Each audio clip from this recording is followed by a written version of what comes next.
Virus ಕಾಣಿಸಿಕೊಂಡ 5 ವರ್ಷದ ಬಳಿಕ ಮತ್ತೆ ದೇಶದಲ್ಲಿ ವೈರಸ್ ಹಾವಳಿ ಶುರುವಾಗಿದೆ.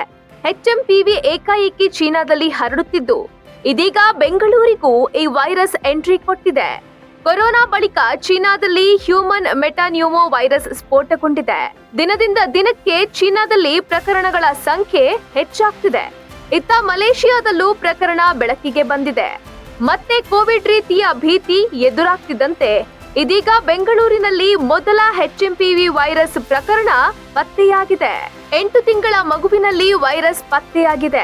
ಜ್ವರ ಬಂದ ಹಿನ್ನೆಲೆ ಮಗುವನ್ನ ಆಸ್ಪತ್ರೆಗೆ ದಾಖಲಿಸಲಾಗಿತ್ತು. ರಕ್ತ ಪರೀಕ್ಷೆಯಲ್ಲಿ HMPV ವೈರಸ್ ಪತ್ತೆಯಾಗಿದೆ.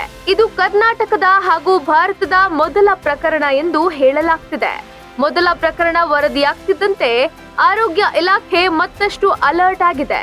HMPV ವೈರಸ್ಗೆ ಯಾರೂ ಆತಂಕ ಪಡುವ ಅಗತ್ಯವಿಲ್ಲ ಎಂದಿದ್ದಾರೆ.